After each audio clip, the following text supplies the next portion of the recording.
All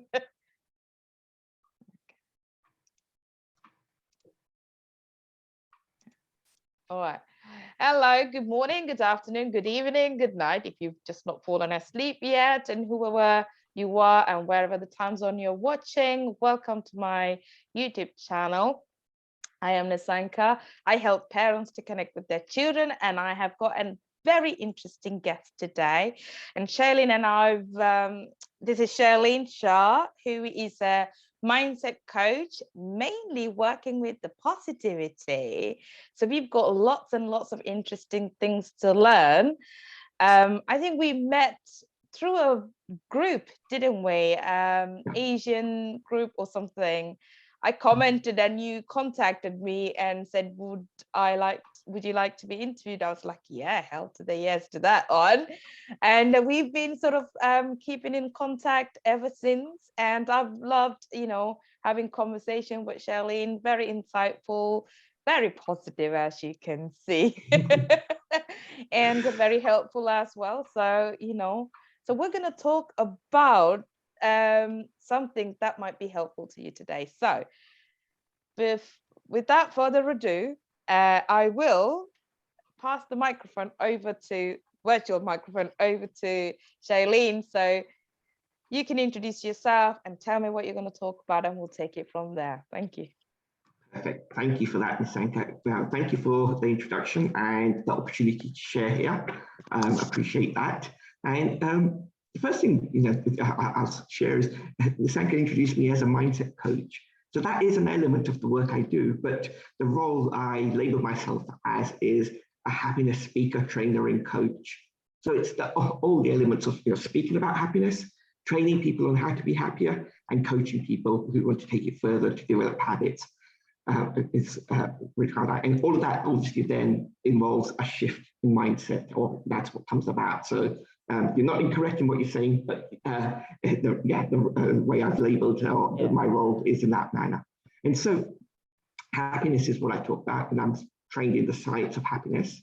And the science of happiness is something that's come about from what's known as positive psychology. Mm-hmm. And positive psychology has the word positive in it.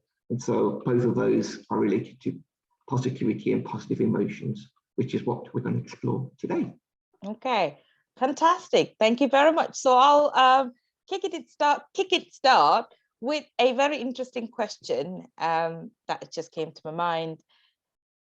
What is happiness? We talk about it all the time, and I'm not sure half of us know what actually it means. What is happiness? And the second question is there a difference between happiness and joy? Yeah, no, absolutely. So happiness is one which all of us interpret in our own way.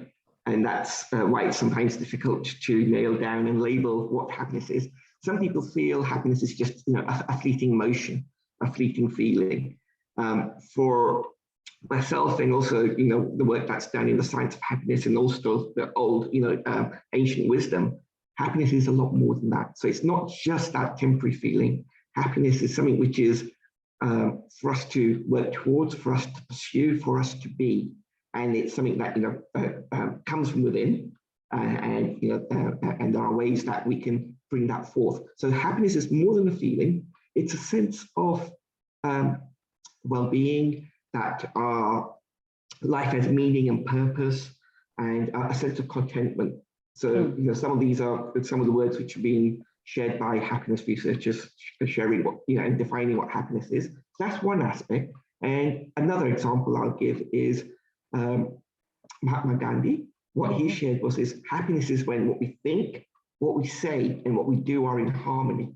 So often we're thinking one thing and doing another, or thinking one thing and saying another, and this this connection between those things. But when we're able to align what we're thinking, what we're saying, and what we're doing, then we're in harmony, and that's happiness. Yeah. So that's another one. And the final aspect I'll show in happiness is what Aristotle, the Greek philosopher, shared, and it's something along the line of happiness is what is the be all and end all of human existence. Is what we're all after. Yeah. Everything we do is working towards being happier. So happiness is in succinct messages, it's more than a fleeting emotion. It's a whole bunch of other related things which are about meaning and purpose and all of these things, as well as I think a collection of emotions related to it, and things that we can do to tap into those happiness. And happiness is a side effect, so it's not a case of it's a destination; it's a journey, which is the old cliche.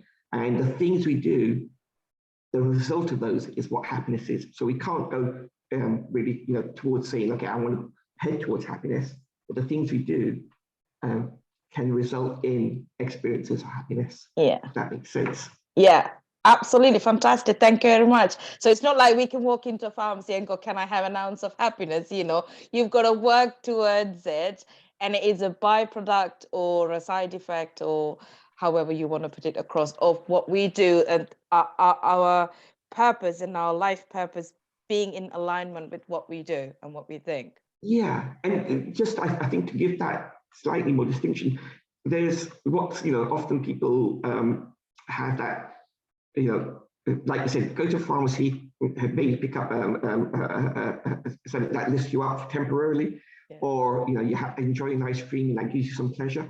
And those are things where it's on that scale of happiness, it's pleasure or it's momentarily joy, not necessarily sustained over the long term joy. And what sometimes it's known as hedonic happiness. Yes. So there's the hedonic part, and then there's eudaimic, which is the meaning, the purpose, and the whole aspect of what life is about. Yeah. So a slight distinction or categorization there. Okay, brilliant. Thank you very much. And to go back to one of my earlier questions, happiness and joy, because sometimes you hear these different definitions from different coaches and different people from different kind of modalities as well, the spirituality. I think the people who are in the more spiritual world realm talks a lot more about joy as opposed to happiness. Is there a difference, or are there similar things? Are there similar things? Yeah, no, there is a difference. But yeah, there is.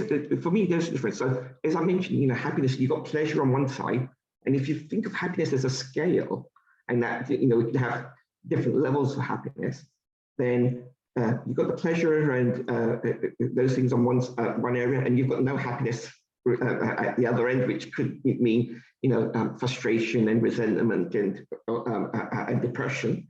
But as you move along that scale, and your happiness is not dependent on external things, and it's something which is based on more of an internal aspect, you move towards, as you said, the higher levels of happiness, which are joy and bliss, which is what a lot of the spiritual teachings are about. So for me, happiness is that collective term across that whole spectrum, but also it's that collective term for the fleeting emotion, as well as this what life is about and striving for. Yeah.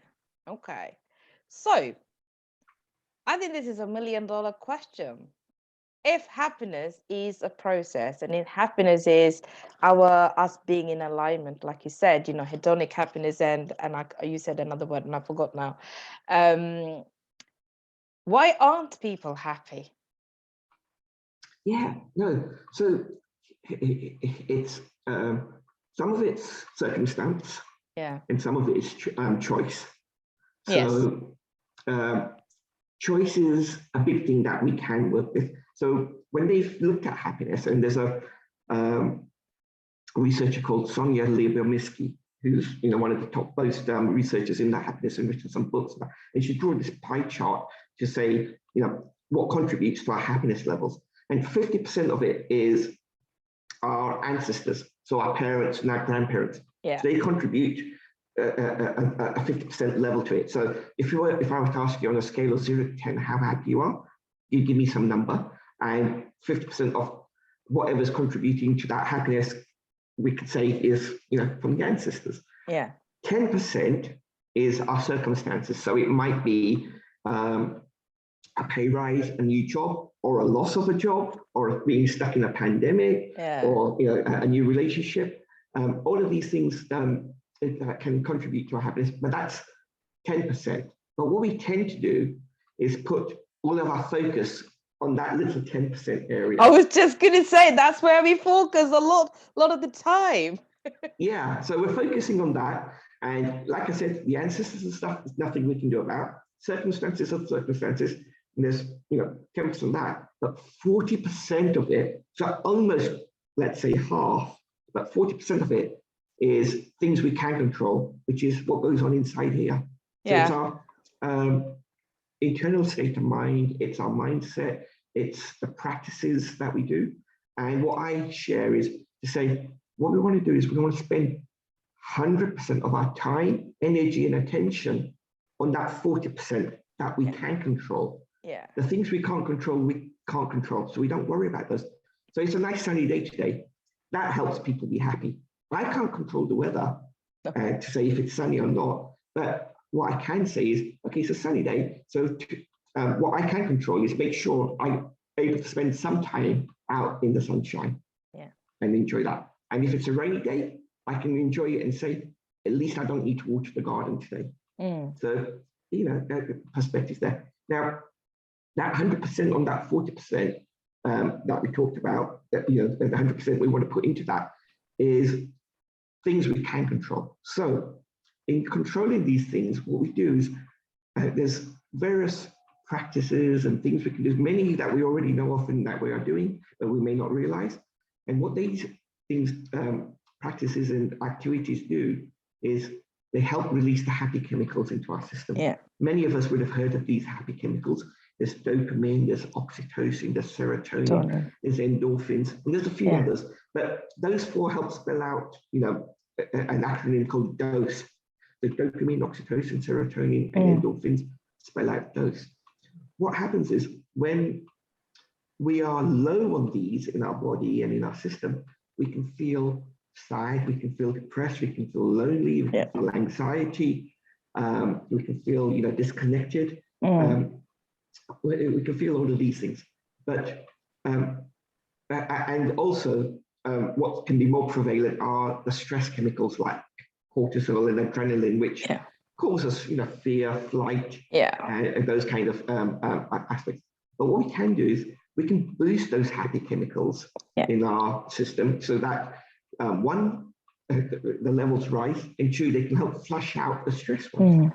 And the way we can do this are things that we already know about, and which, a lot of it is, the ancient philosophy wisdom of practicing gratitude, practicing mindfulness and meditation, forgiveness, compassion and kindness, giving gifts to people, acts of kindness, helping others, volunteering, exercise, massage, sauna. All of these things can help release it. Little bits of dark chocolate can help.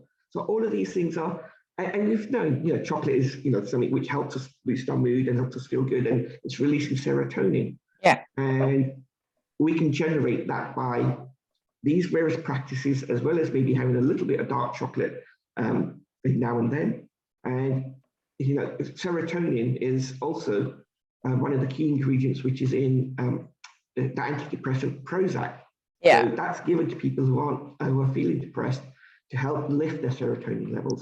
So the message here is, it's not a case of not using the doctors and not using the medical and not using the therapists. It's use them and use their guidance to get better, but also work on things that you can do to help complement those treatments. Get yourself on track to where you want to be quicker and sooner.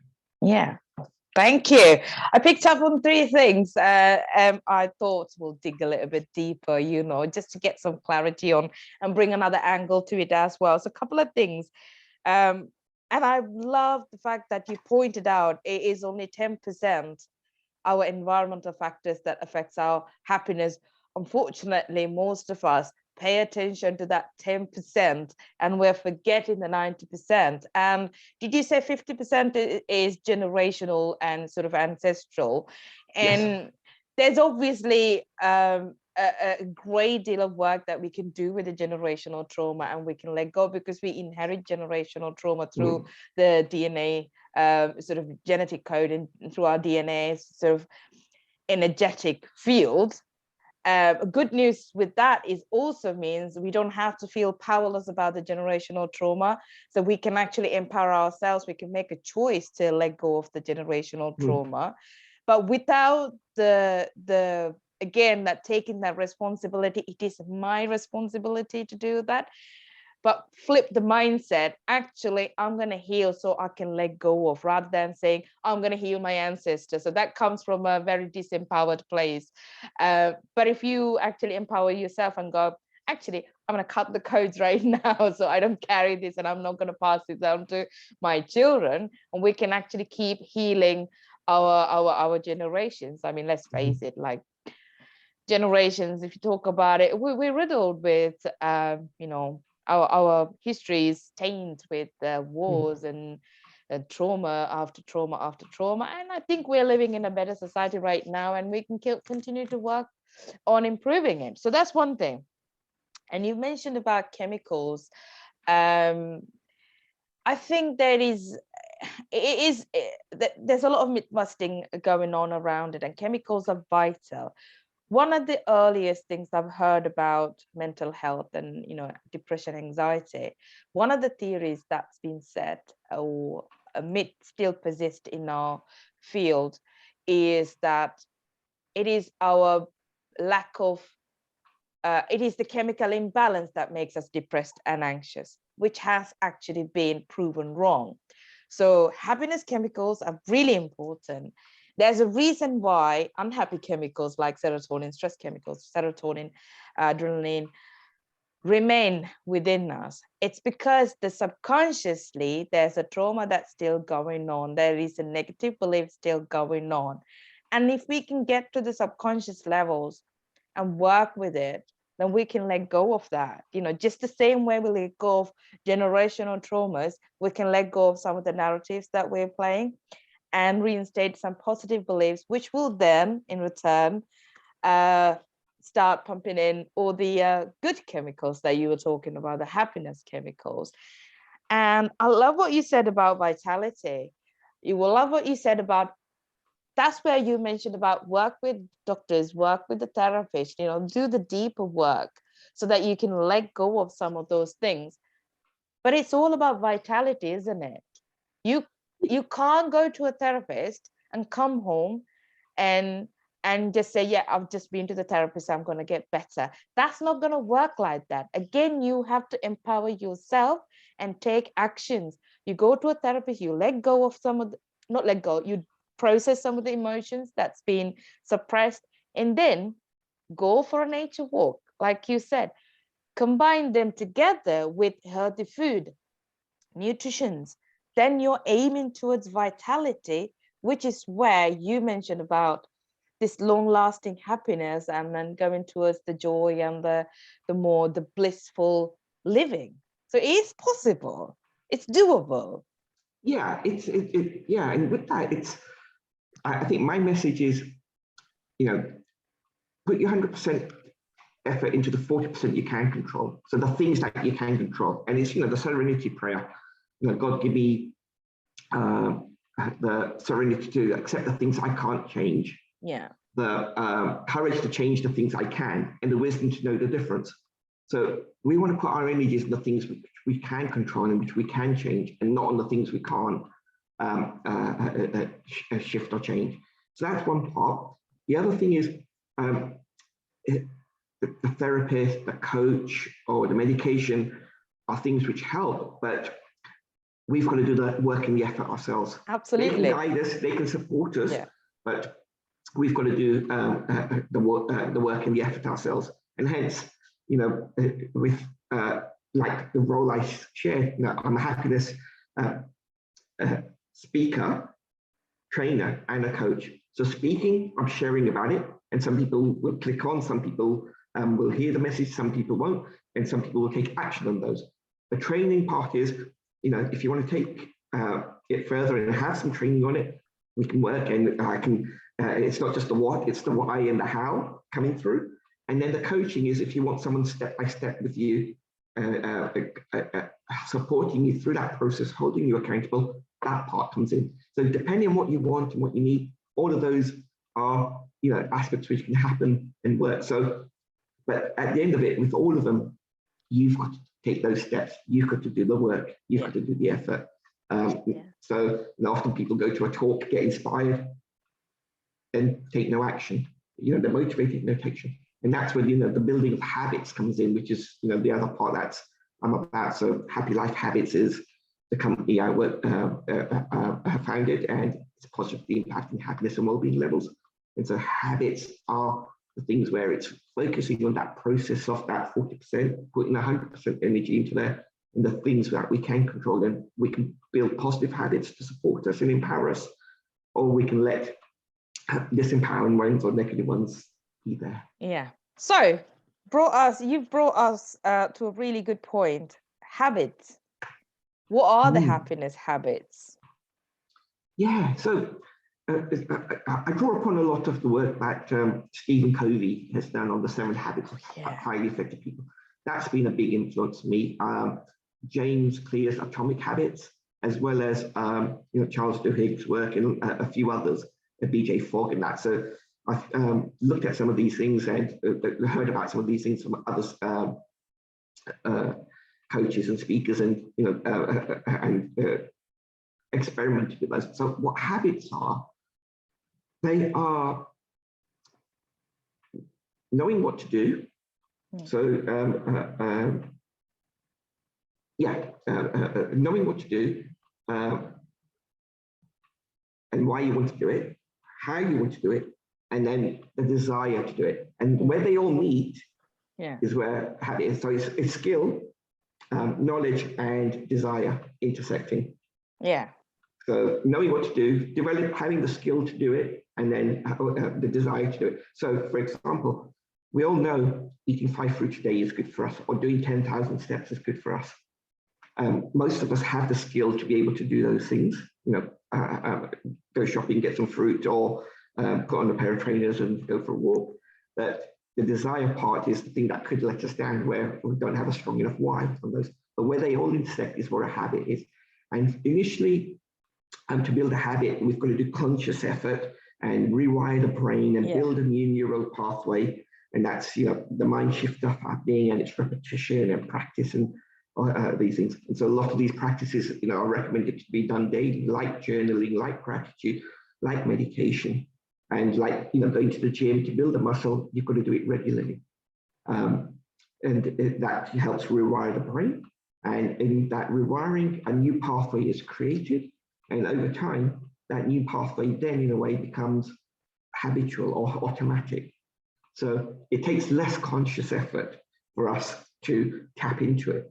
So it might be, so for myself, for 7 years now, I've been using a happiness journal and practicing gratitude and a few other practices every morning, pretty much every day without fail, maybe 5 to 7 days within the year. In a particular year, I haven't done it because, not been around or that. But otherwise, physically, going through that. So now when I wake up, my brain is rewired to think about gratitude and these other practices and tap into those and do those. So that's become automatic, but also there is consciousness aspect to it. So it's not completely, without thinking. You're absolutely right. Gratitude is one of the things that I found really difficult to practice at the beginning of my healing journey. And I talked about it in one of my videos that actually people can download in my self-care toolkit. Why? Because I felt that it was unfair. My journey was unfair, and all of that. But what happened when I was going through the healing journey was, as the trauma was gradually resolved, I could sort of start practicing gratitude without it being a performative thing. Now, whatever happens, I'm like, thank you very much. Thank you for my lavenders. Thank you for my flowers. Thank you for the sunny day. I'm so grateful for this money. I'm grateful for the inquiry. Like you said, it becomes a automated habit. But one thing I've heard from what you said consistently was, without actions, nothing's going to change for us. So action is in the center of all of this. So you have to make that choice, commit, and consistently take actions for anything to become a habit. So happiness can be a habit if you take actions. I think we're coming to the end of our time as well. Is there anything else you would like to share before we finish the conversation today?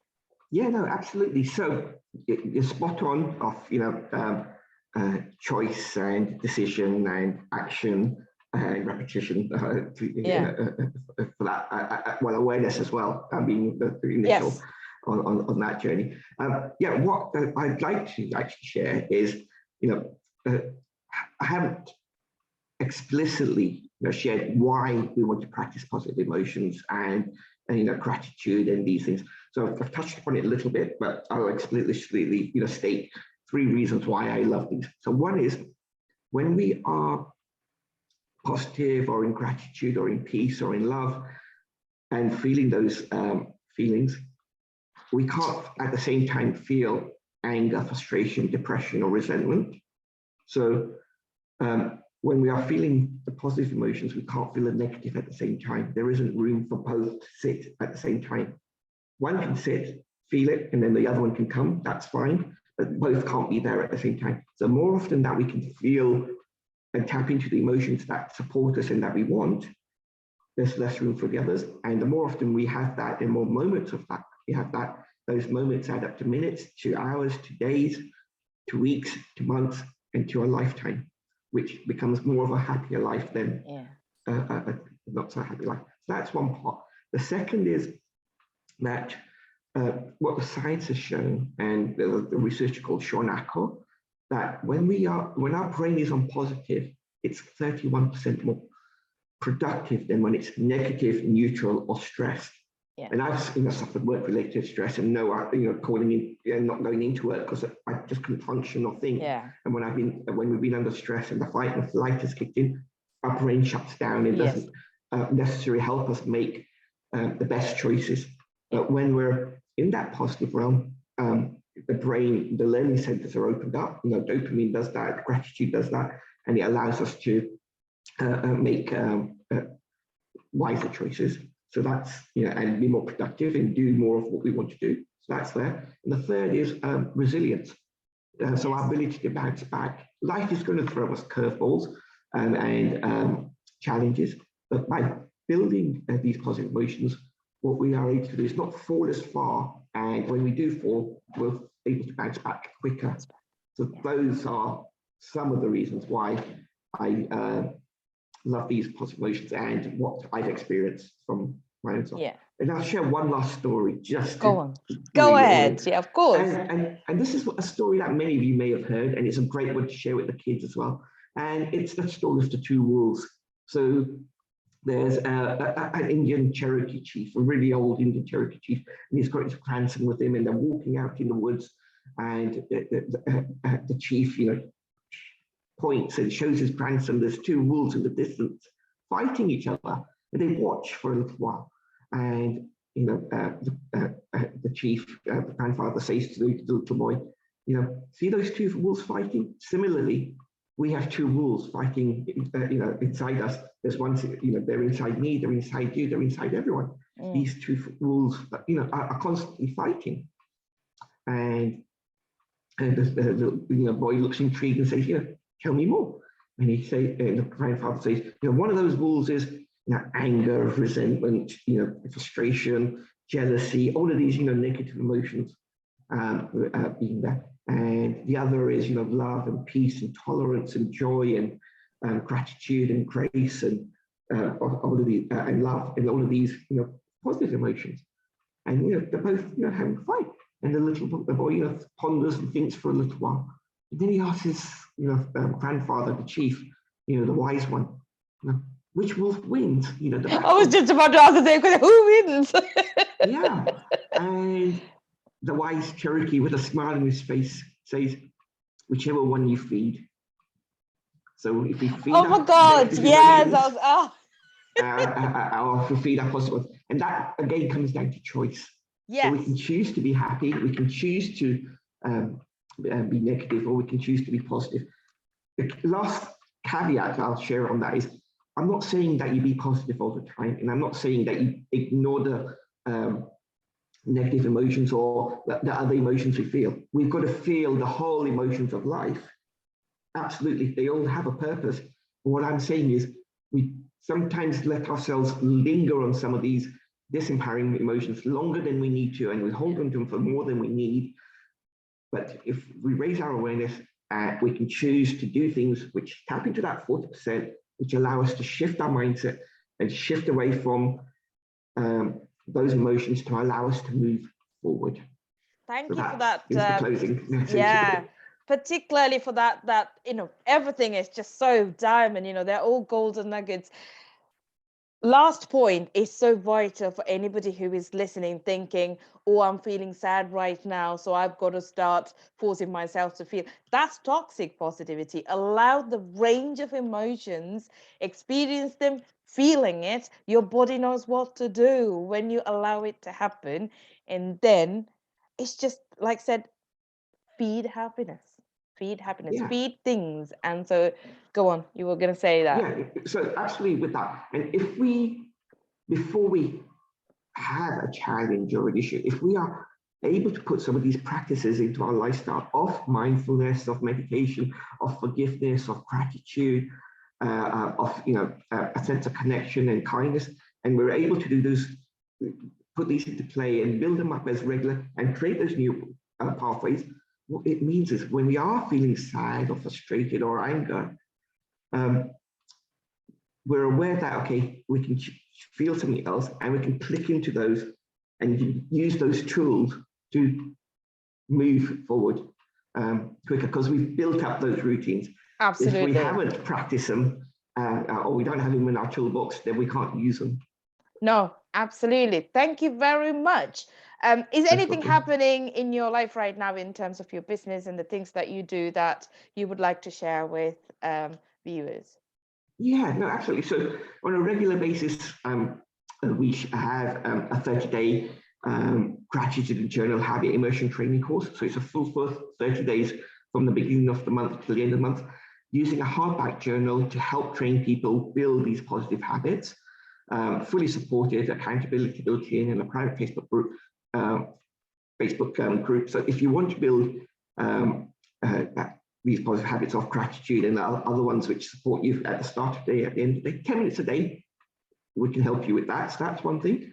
We support Mental Health Awareness Week. So we've got various activities there, free activities for people. So the way I work is there's some free activities, there's some low cost, and then there's other ones which are paid, but still fantastic value. Yeah. So there's hopefully something for everyone. And you can, have a look on the website and the social media to see if there's anything that fits for what you're after, and feel free to reach out if you want to explore or find out more.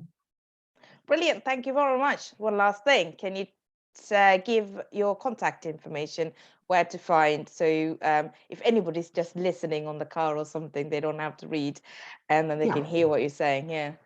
Sure. So I'm on the various social medias of Instagram, Facebook, LinkedIn. But what I would suggest is if you go to happylifehabits.co.uk, that's the website, and that has a bunch of information and events and articles on there. So that's one place. And the other place is Linktree, so linktr.ee/happylifehabits. And that's got the links to all of these social media and the YouTube channel and all of these things, whichever takes advantage to tap into. So both of those are what I would suggest to have a look at if you want to be in touch in any manner. All right, brilliant. Oh, I absolutely loved the conversation. I think I'm feeling really happy.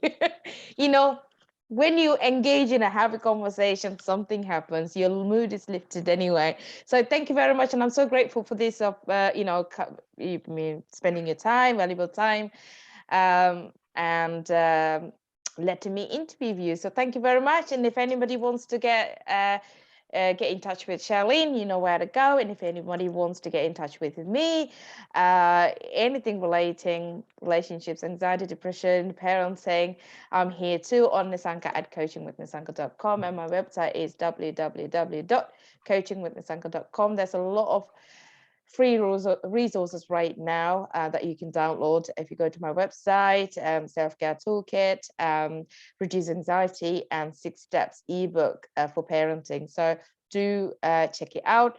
Thank you again. I'm grateful for watching. Thank you. We'll see you in another video. Take care. Bye.